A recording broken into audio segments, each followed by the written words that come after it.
Hello and welcome back to Umineko episode 2. Last time we started off the episode with George and Shannon on a date and some background on their courtship and a certain obstacle, which I don't think you could need to think too hard to guess who that might have been.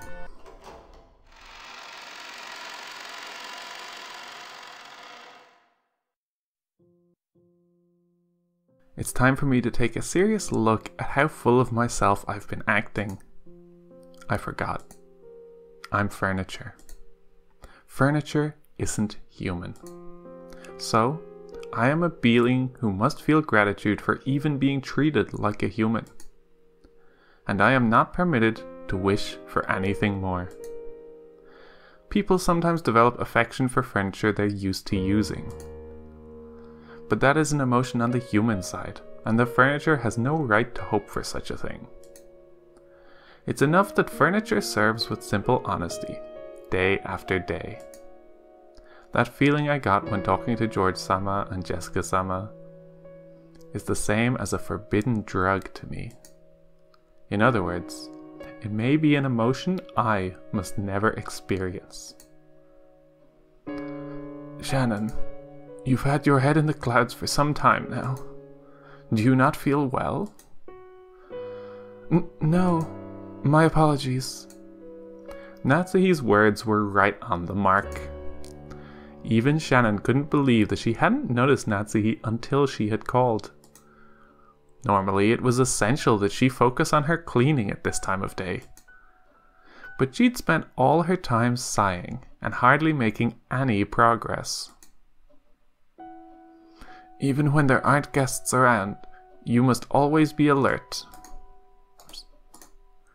Behavior like this is shameful for an Ashurimiya family servant. Yes, ma'am. I will take care. From now on. The head and my husband will return very soon.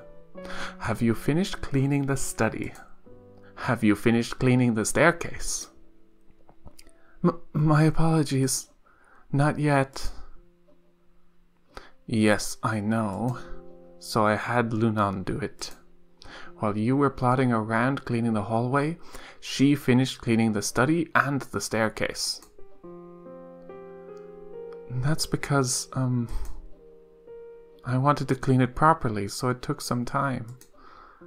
Shannon was simple and honest, so she would always carry out her tasks seriously and properly, without any omissions.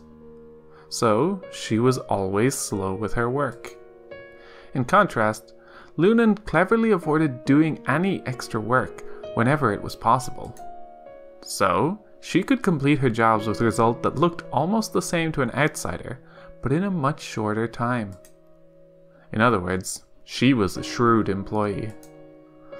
Compared to that, it's probably fair to say that Shannon wasn't very shrewd at all, talking back to Natsuhi when Natsuhi was in a bad mood. Of course, there was nothing that Natsuhi couldn't stand more than a servant talking back. Her forehead creased and she spoke sternly. And yet, her slow, admonishing style of speech was even more terrifying, and finally made Shannon realize she had said the wrong thing. Then perhaps you should aim to do a truly thorough cleaning. Shannon, I order you to clean the reception hall right now. It is an important hall where several pictures treasured by the head are displayed and where honored guests of the Ashurimiya family are welcomed. Clean it thoroughly so that not a speck of dust remains and so that even you are satisfied. Of course, you will finish before the day is out. Until you finish that and report to me, you will not be permitted any food or rest. Understood? Yes, madam.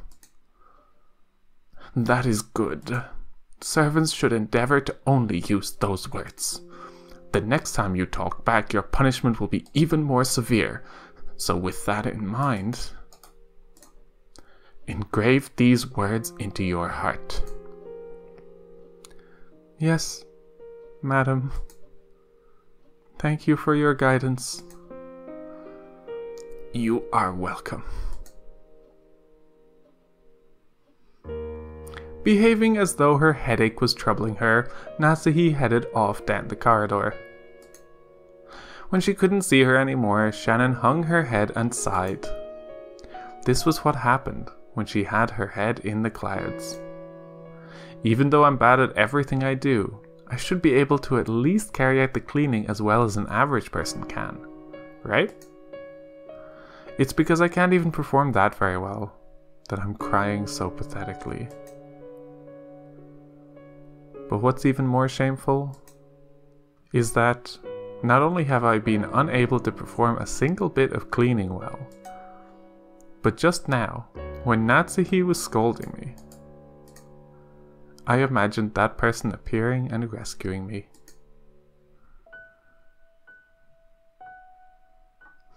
If only George-sama were here. Would he casually step in and save me?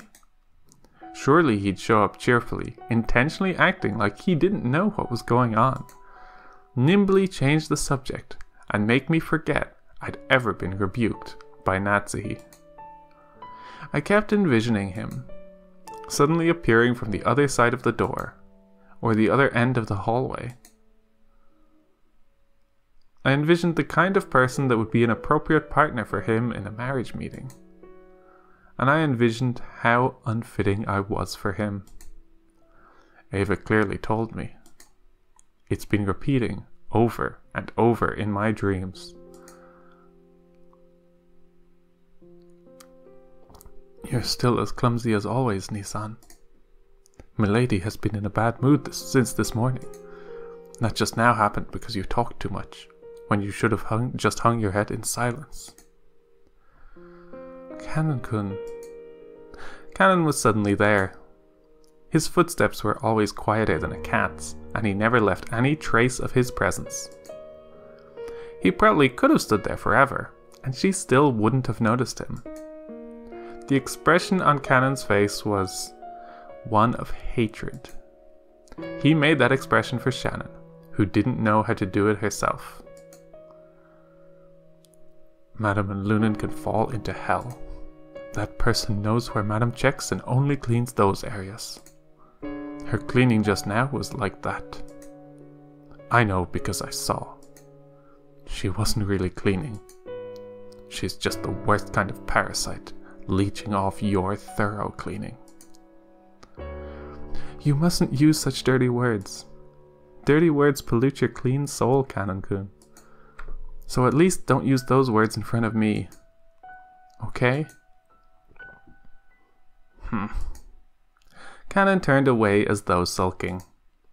It was a reaction that hid his true feelings, which was very like Cannon. But I was a little happy. He was getting mad for my sake. Cleaning the reception hall will be tough. I'll help. Thank you. But I was the one Madame ordered, so don't worry. Don't you also have your own work, Cannon-kun? It's a filthy job. My soul was polluted long ago. Cannon then hung his head and bit his lower lip. Just hearing you'll say you'll help is enough for me. If you don't go back to your own job, then you'll be punished as well. And that would make me sad. Shannon knew Cannon's character well. Sometimes he didn't think enough about himself. If I don't refuse forcefully, he'll help me, even if it means neglecting his own job. Cannon was a little sad that his goodwill had been rejected, but he realized that what he was doing would only hurt her more in the end, and he gave a single, small sigh.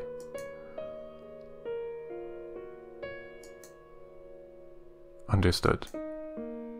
Do your best, Nisan. Yes, and I am also partly to blame. You aren't at fault at all, Nisan. No, I am. So go now. Cannon-kun's face showed that he still hadn't completely accepted it, but without being any more obstinate, he disappeared. even though Kankun came to give me words of comfort when I was down. Even so, I was dejected again because it wasn't him. That, in itself, was a sin. It went far beyond any dream the likes of me could be permitted to see. I don't know my place. Shannon, who had neglected breakfast, already felt her concentration begin to waver. But if she didn't finish up cleaning the reception hall, she wouldn't receive Natsuhi's permission to eat. That cruel Natsuhi had surely told the kitchen staff something to that effect. I have to respectfully receive Madam's punishment. That's right. My position in the world is furniture, and I've been intoxicated by a dream that's beyond me.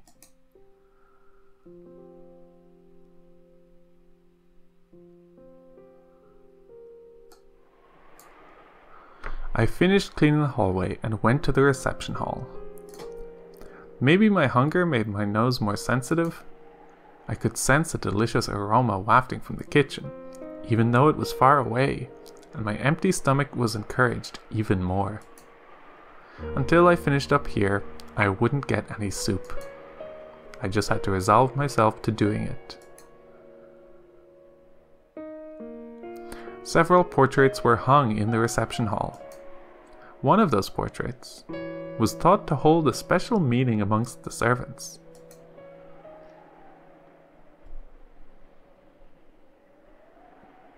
It was the portrait of the witch. This wasn't its true name, but everyone in the mansion called it that.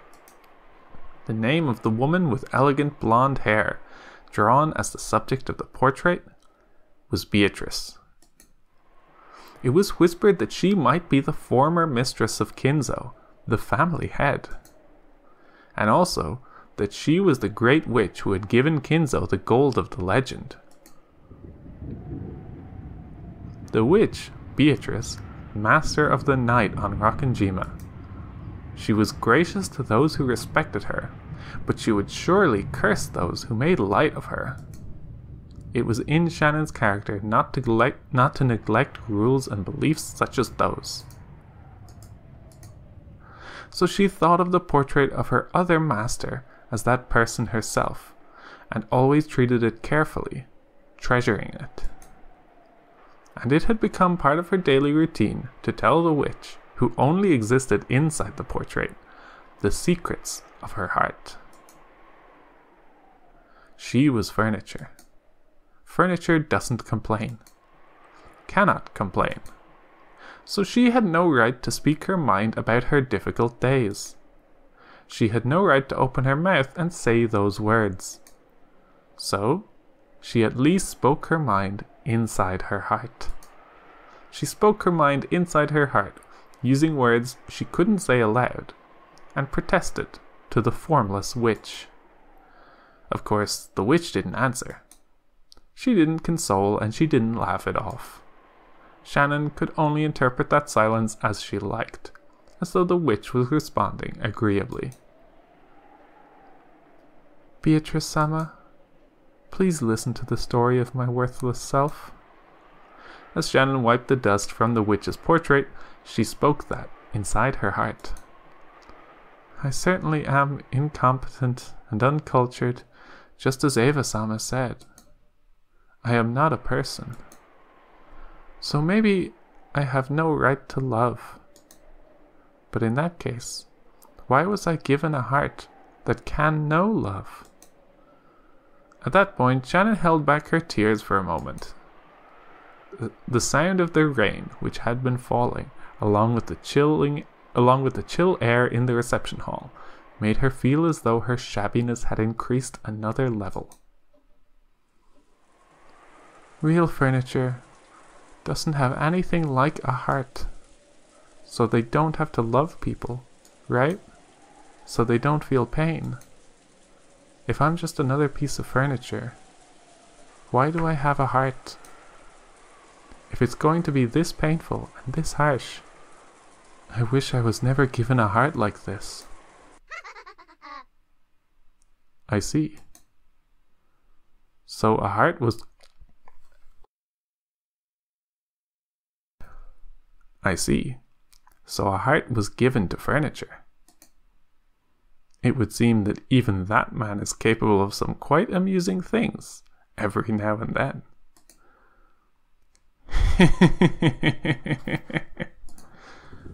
What? The witch that never answered or laughed. Answered. And laughed.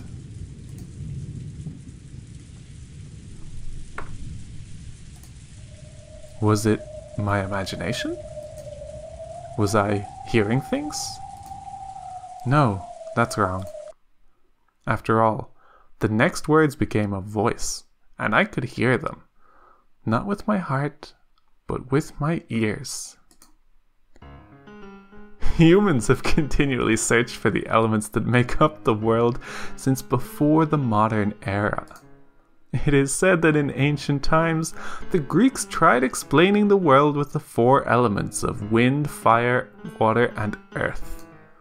And after that, over several millennia, humans added several elements to those 4, trying to explain the world with several interpretations, such as the 5 elements, the 6 elements, the 7 elements, the 8 elements, and the 12 elements. But they were never able to describe the one sole truth that exists, the single element. However, a single man appeared by the guidance of a star and finally explained the single element that makes up the world. Know what it is? Oh, who? Shannon fearfully turned around.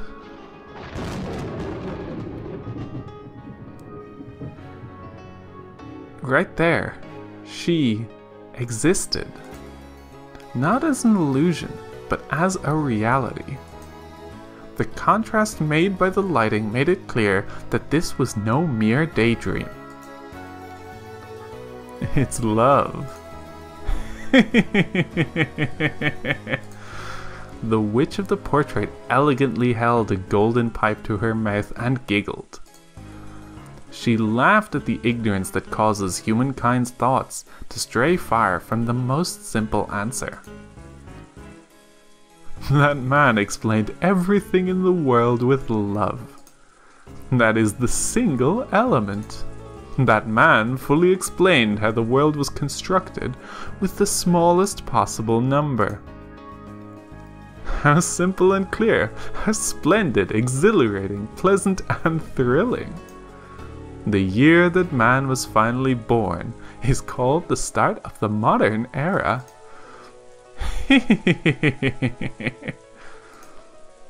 Shannon lost any words to speak. She thought that when first meeting an unknown guest, her first words should be to ask that person's name. But without saying anything, Shannon knew this person's name, so she refrained. No, surely it would be the greatest disrespect for someone who lived or worked on this island to ask this woman her name. After all, she was the other master of this island, besides Kinzo. But Beatrice-sama. Indeed. I am Beatrice. Even after 1,000 years, I see that people still always give me that look when we first meet. And we got the little jingle. Oh, Beatrice has been added to the character list. Beatrice, the golden witch who has lived for 1,000 years. She has surpassed the limits of humans, and, like demons, will sometimes appear in response to the summons made by humans, to offer her power, in exchange for a price. She likes black tea and ice cream. She hates boredom, and people who deny her existence. I think that might be the same as before, but it's worth rereading. The witch giggled at how Shannon's reaction didn't betray her expectations.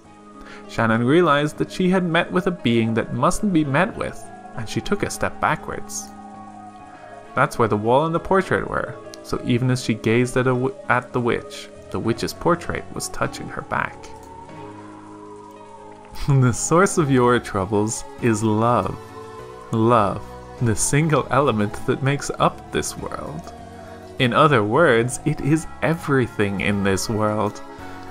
When it is lacking, then your world is lacking too. It is no different than scooping water into a canteen with a hole in it. Even if you scoop and scoop, that eternal desert of the heart never fills. It is the original sin that humans are founded upon, and everything is made of. Understand? When Adam and Eve put the fruit of knowledge to their lips, love is what they learned of. Because of that, humans were chased out of the garden and became fully human. Which means that knowing love and suffering is what makes one human. You kind-hearted child, you ought to be praised. Now that you have gained this knowledge, you are no longer furniture. You are now human. I recognize that with all the authority of my name.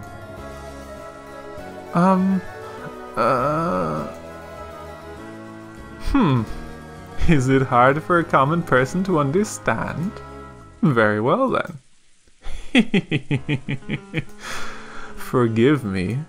It has been a long time since I have spoken with a human. Allow me to apologize for my talkativeness. Without waiting for a reply from Shannon, Beatrice laughed pleasantly for a while. Perhaps this isn't much by way of an apology, but I would be willing to grant that wish of yours with my power, if you so desire. Huh? The meaning of those words surprised Shannon even more than the witch's sudden appearance. I am offering to bring you and the one you love together. Normally, I would demand something of equal value in return. However, I am in a good mood, and you have never failed to pay your respects to me in the past. That is something worth rewarding. Is that true? Normally, Shannon would have been shocked and struck dumb by this seemingly impossible guest. However, almost as though she was already under the witch's spell, Shannon responded. With my magic, it would be no trouble at all to arrange for you to be joined with the one you love. Yes, of course.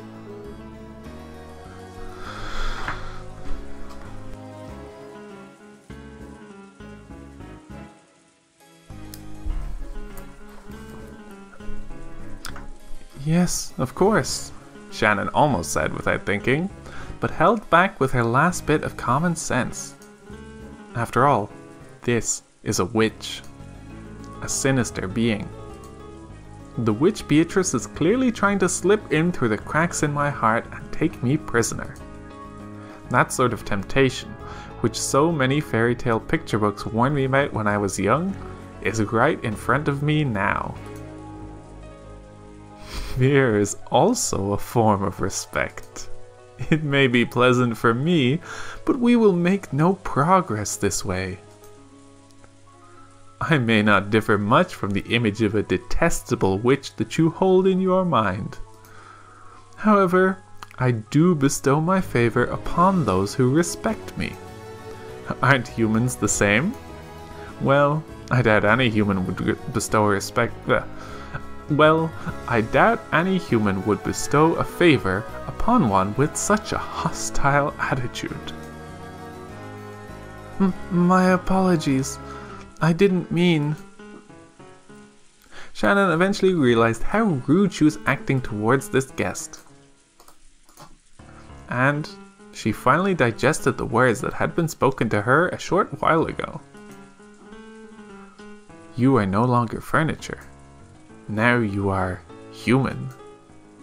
As she reflected upon those words, Shannon felt as though the witch understood all her worries. What was that, just now? About a reward?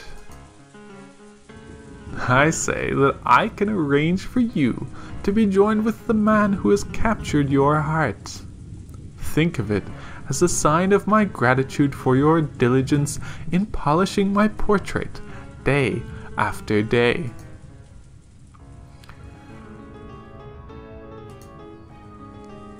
Calm yourself. I ask for nothing in return. I am generous. However, though I ask for nothing in return, I do have a request. Look, here it comes. Part of Shannon's heart sent her a warning. This is what all those scary picture books she'd read when she was little had warned her about. Do you know of the small Taurian shrine that have been constructed on the ocean very near this island, which you can see when you gaze at the cliffs? Shannon immediately remembered it. When you reached Rokkenjima by boat, there was a torii and a shrine on a reef that was too small to be called even an islet. I'm pretty sure Kumasawa told me its history, but I can't remember it well. A traveling shugenja, a kind of holy man, had built it or prayed there or something. Yes, I know about it. But why do you bring it up? I will not explain everything, including the basics, to one ignorant of demons. Simply put, it's causing me trouble. The truth is, there's a mirror kept inside that shrine. I want you to break it. It was quite a suspicious request. Shannon didn't know the details, but anything stored inside a shrine would have to be something sacred. And she wants me to break it? Why would a witch ask a human for help instead of doing it herself? There was no need for Shannon to speak her thoughts aloud. Beatrice responded to Shannon's reasonable doubt before Shannon could give her answer. The magical power of that mirror opposes my own. I cannot explain it well with human words. For example, let us speak of the differences between utensils. That mirror is a fork, and my power is soup. You cannot drink soup with a fork, correct? If only the resistance of that mirror were gone, I could produce a spoon ideal for drinking soup.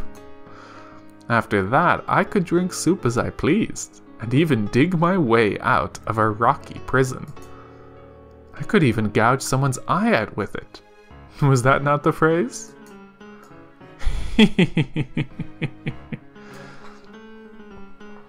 I don't know what you're talking about.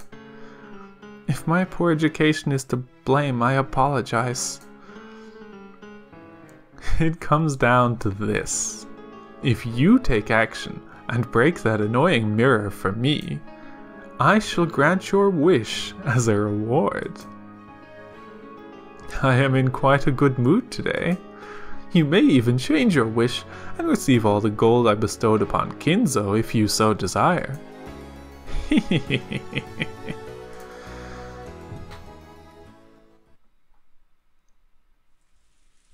I refuse. What? When she heard Shannon's words, Beatrice realized for the first time that her expectations had been betrayed. If you have a reason, tell me. If there has been some misunderstanding, I shall resolve it. I don't really understand the reason, but up until now, this island had been at peace, and nothing bad has happened. So, even if I don't break the mirror, the peace that has existed until today should continue into the future. Yes, you are quite right. It's just as you say. If you don't break the mirror, the same unbreakable days that have passed until now will continue into tomorrow and the next day. Why don't I give you an absolute guarantee? I shall stake my name, Beatrice, on it. The unbreakable days before this time will continue into tomorrow and the next day. and for eternity, in perpetuity. Shannon felt overwhelmed by an eerie illusion. The mirror probably existed for the purpose of restraining the witch. So, if Shannon broke it, the person who stood to gain was supposedly the witch herself. And yet, Shannon felt somehow that she had to do it for her own sake. It felt like some premise had been switched around. I will do nothing but grant you a chance to bring your feelings to fruition. It's up to you to decide whether you'll break it or not. If you break it, I shall grant your wish. If you don't, the tomorrows that came before today will continue for all eternity. Your wish will not be granted for all time. Do you understand?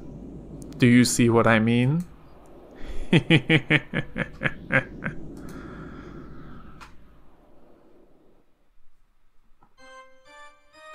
The witch was speaking. She was pressing Shannon, saying she must break the mirror if she ever wanted to be united with George.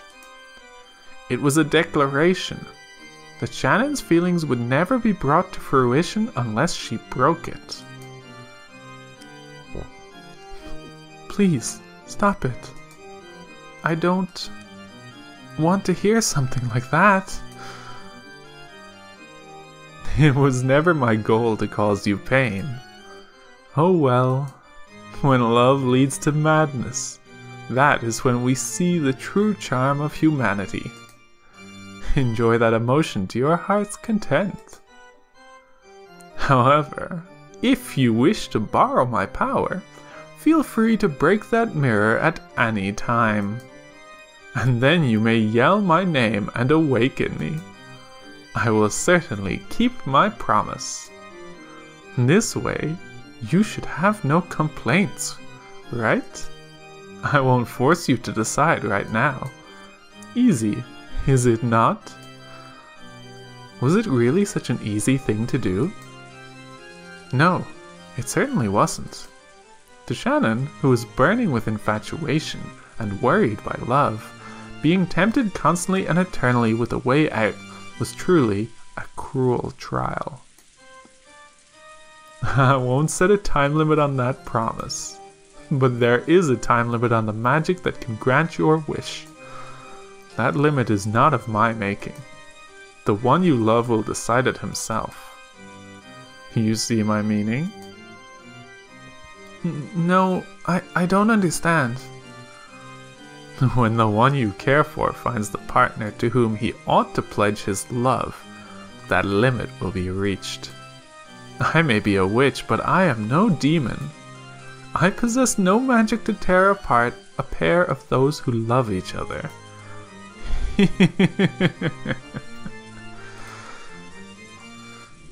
The one you love will soon be attending a marriage meeting, yes? You may have stronger feelings for that man than anyone else in the world.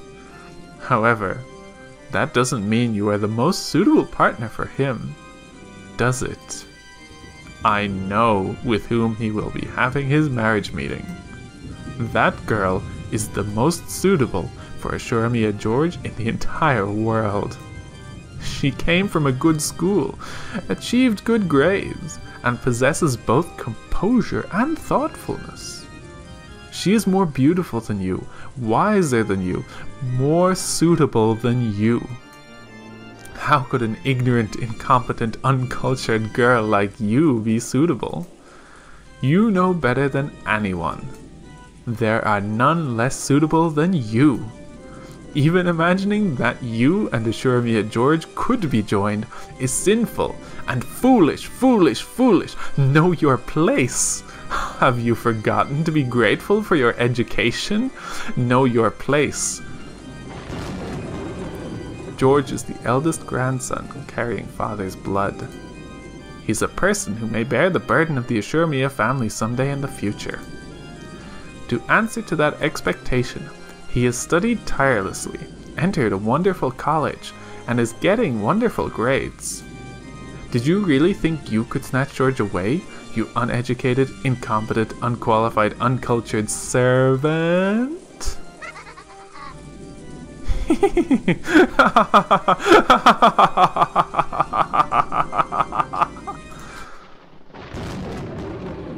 Stop it! Don't bully Shannon! Who the hell are you? At that time, as Shannon held her head, trying to protect her heart from the blade of Beatrice's words, Cannon ran in front of her. Cannon didn't care who this woman was.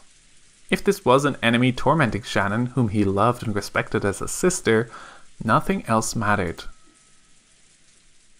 Cannon-kun, stay back. This person is... It seemed Cannon also realized that the being standing before him was the witch of the portrait. And also, that she was something to be feared. I simply wished to give Shannon a chance to claim her reward. But it seems I said too much and ended up hurting her. I must apologize for that. But I shall leave behind that promise as a reward to you. If you need my power, call me at any time. I have already told you how. Well then, let us call it a night. Hostile gazes may be pleasant, but they damage your beauty, yes?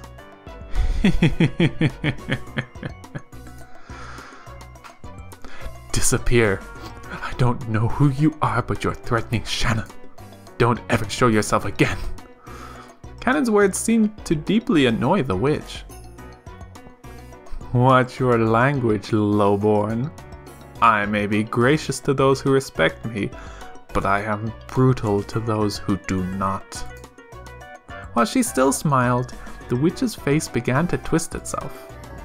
Then, an oppressive feeling that couldn't be noticed with any of the 5 senses gradually filled the room. Even though they couldn't understand it, they immediately realized it was something terrifying. When you swim in the ocean and something large passes by in the water beneath you, you want to escape to land, even before you learn what it is. That's exactly what this was like. Please stop, Beatrice-sama. Cannon-kun is still a child. I apologize for his language.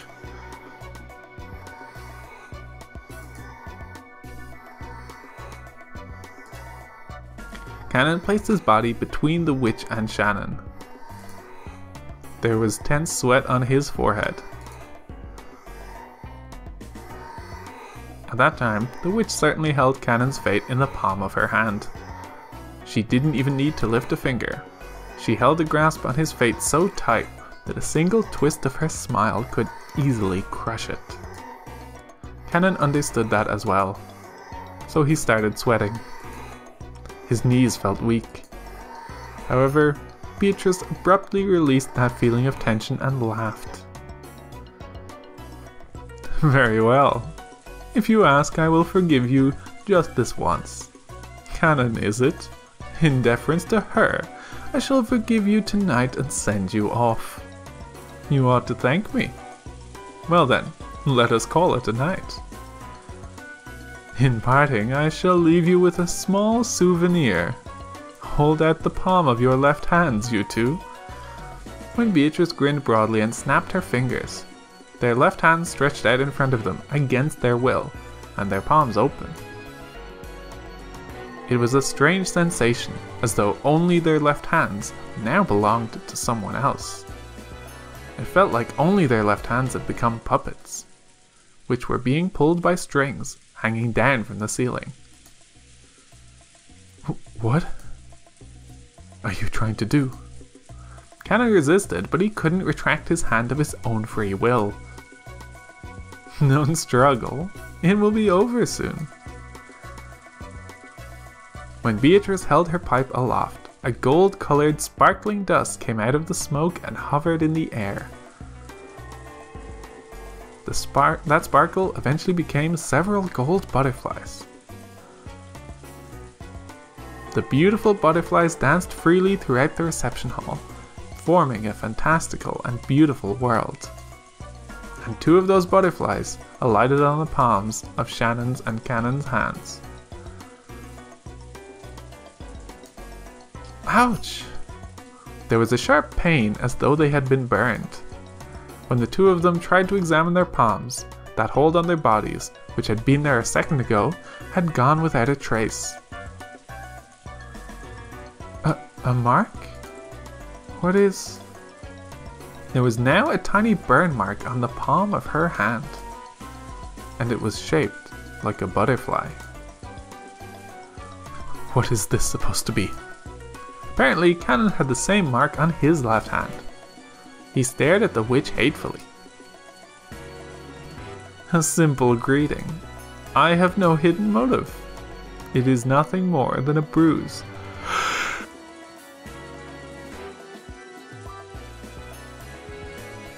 It is nothing more than a bruise, so it will heal in just a few days.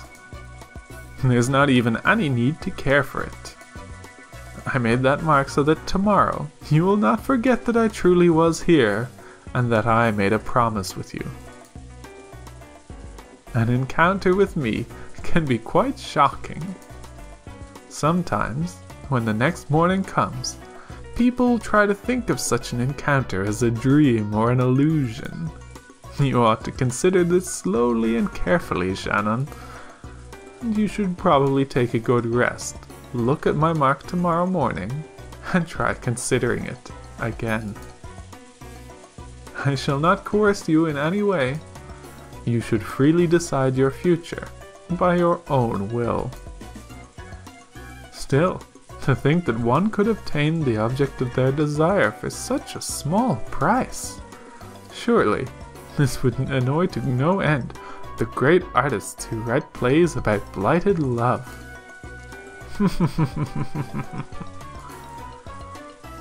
Well then, let us meet again when the chance arises. How entertaining it is to have a conversation again after so much time. Goodbye, furniture.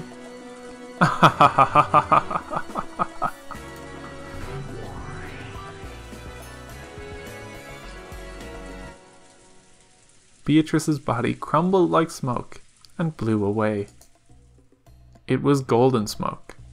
No, a cloud of gold butterflies. They scattered in all directions inside the reception hall, leaving a golden splash before disappearing into thin air. After that, only the cold silence was left. It was so silent, it made both of them think they might have been daydreaming until just a moment ago. Which is why the witch had left those marks. She had done so to make it impossible for them to think of this as a daydream. As Shannon and Cannon remembered the butterfly bruises on their hands and the pain they'd felt when they'd been made, they kept standing still, stunned. And from that moment on, Shannon was tormented by days of suffering and conflict.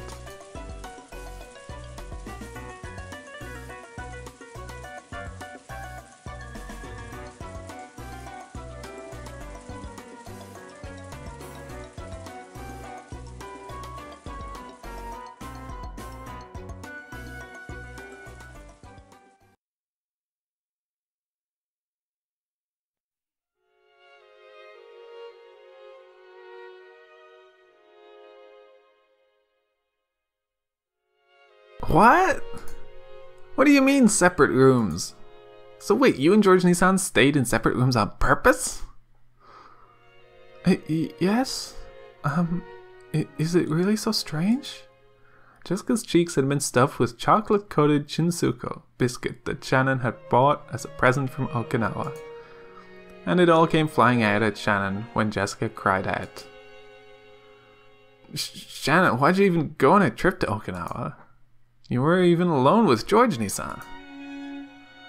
Well, he said there was a huge aquarium in Okinawa and invited me to go.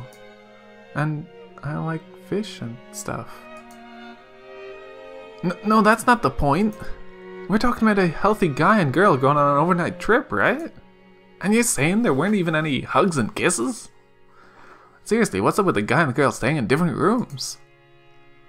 As for kisses, no comment. Ah, but we did hug. George-san's chest was warm. That's not the point! Ah, jeez. Why do couples like this exist? Ah, jeez. I can't take it anymore. From Shannon's point of view, it was an incredibly happy trip for various reasons. But it looked like Jessica found their pace to be pretty irritating. For a while, Jessica chewed her present, complaining about romance and pretending to faint in agony on her bed. Shannon and George had chosen to go to Okinawa because there was a huge aquarium there. They did this because an aquarium had given them the opportunity to start going out. Since their relationship had started at an aquarium, having their first overnight trip also be to an aquarium must have held some commemorative value. That's like a huge commemorative turning point. And your first overnight trip. How could you not make all kinds of progress there? But instead, you both got separate rooms? A couple taking 2 single rooms?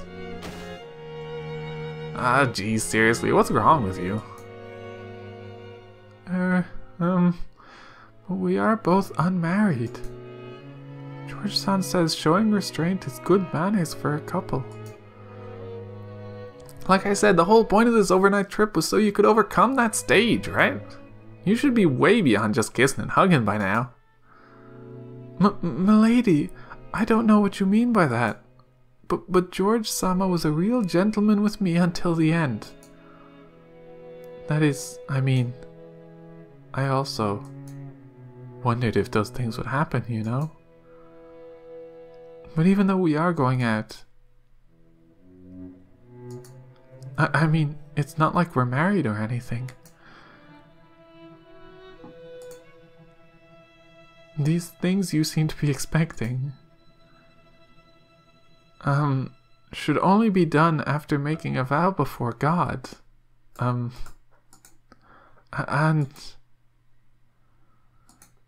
oh... Shannon's face got bright red. She made a circle with both hands, restlessly intertwining, separating and making heart marks with them.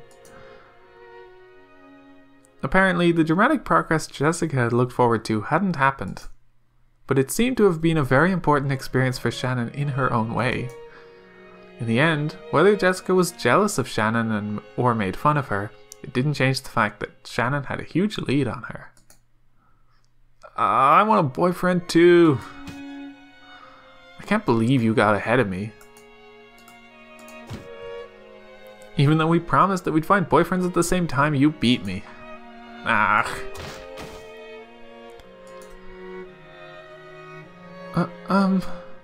You're a wonderful person, milady, so I'm sure you'll find someone much quicker than me. Don't try to console me. Shannon, you traitor, get out, shut up.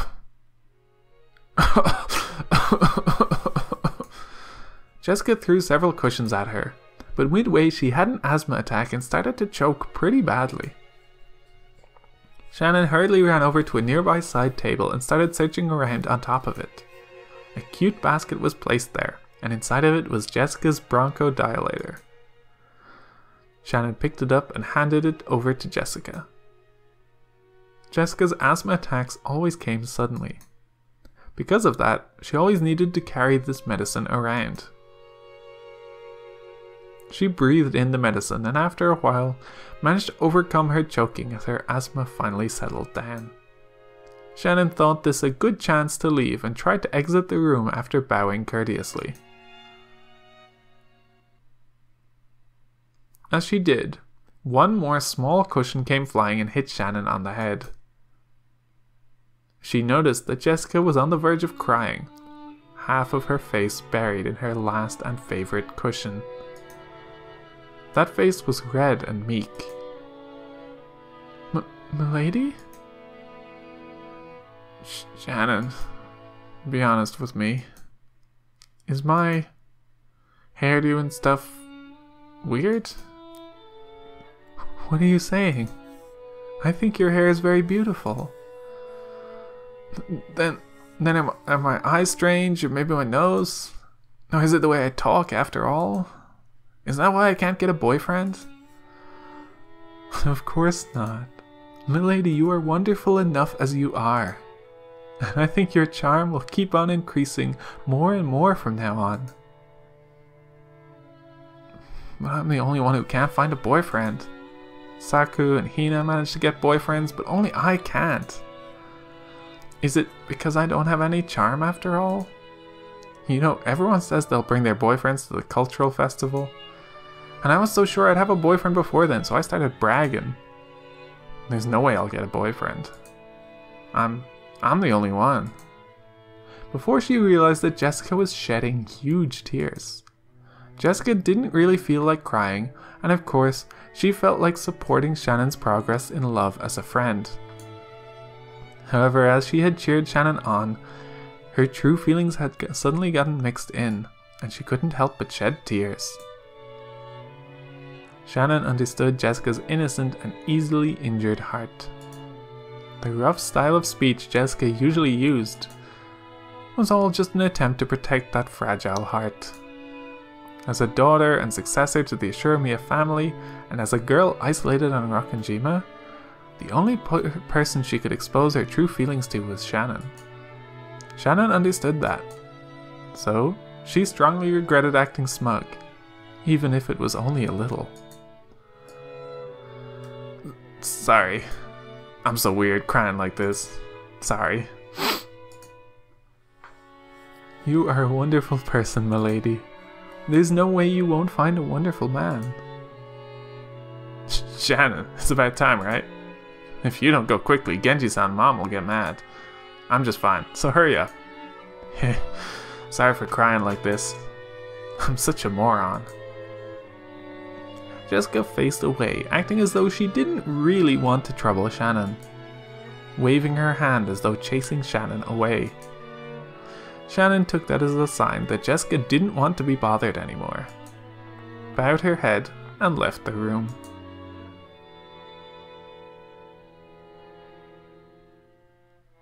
When Shannon's footsteps disappeared into the distance, Jessica lay down on her bed, still hugging a cushion. Her expression was still a little meek, with tears in her eyes. But for the first time in a long time, she had a very, very quiet and honest conversation with her heart.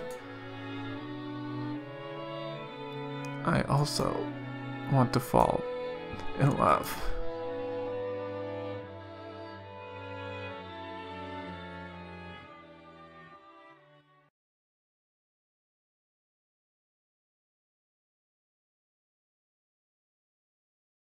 And that's where we'll stop for this week. Next time there'll be more adventures in love with the kids, but until then, thank you for watching. See you next time.